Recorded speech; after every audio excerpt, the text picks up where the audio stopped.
Hello, my name is Justin Hamill.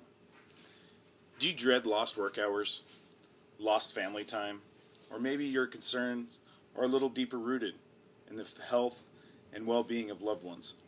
Now ask yourself, what is the number one reason we have these fears? Sickness, and in particular the influenza virus.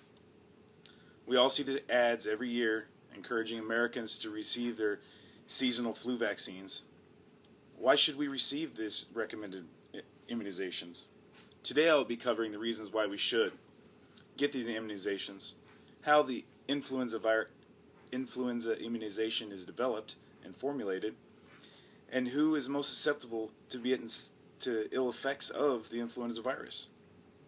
First off, we have to understand why, as humans, we need immunizations in the first place. Self-preservation and epidemic prevention are key players in the reasonings behind this. Just look at the staggering number of individuals given to us as statistics in an article by Stanford University's Molly Billings. 675,000 people in America in 1918 met an untimely end because of the influenza virus. It may be easy to think to yourself, well, that was over 100 years ago, or almost 100 years ago. What significance does it have today? Well, it may not happen on such a large scale today in recent history.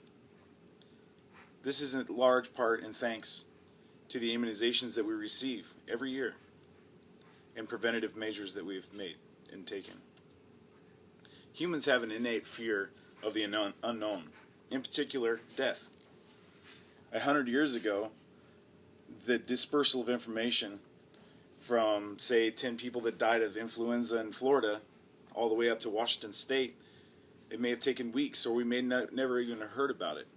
But now, today, that information is at the click of a mouse button or a quick search on your phone. If you're not swayed by statistical figures, think about your own self-preservation and the health and well-being of loved ones that are close to you and friends. Now that we've established why, as individuals and as a society, we really need to have the flu vaccine, we need to understand the vaccine itself. It was first developed in the 1930s, largely in part to a reaction from the 1918 catastrophic flu outbreak. The vaccine has since earned research and development attention from the CDC and other organizations, second to any other vaccine. There are three major types of vaccines available and used today.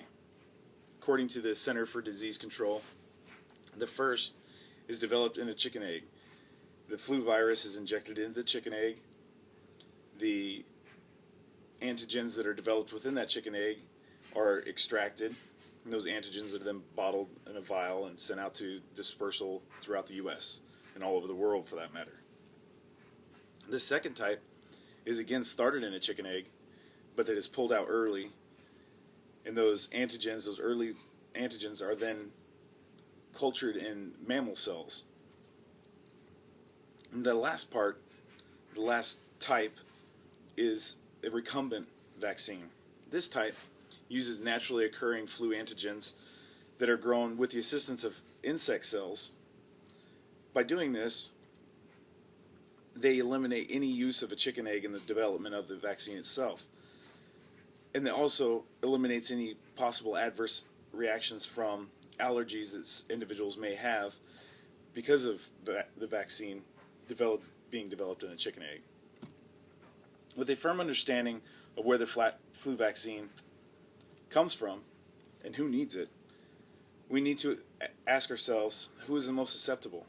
Traditionally, those with weak immune systems and the elderly are the most likely to experience lethal or ill effects from the influenza virus.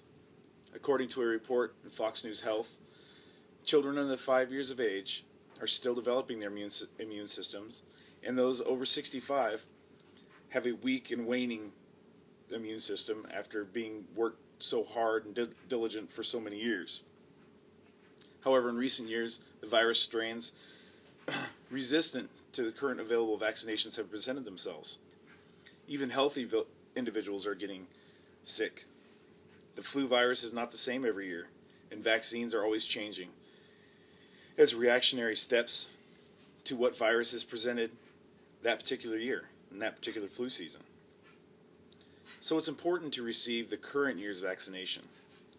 Just because you chose or forgot or didn't have time to get last year's flu vaccination and you were fine, doesn't mean that this year you're going to be fine.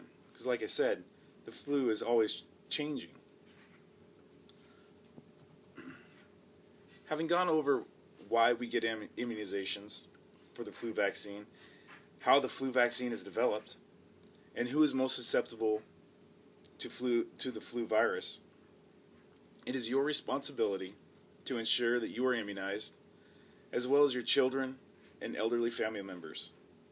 Remember, it is better to have the flu vaccine and not need it than need the flu vaccine and not have it.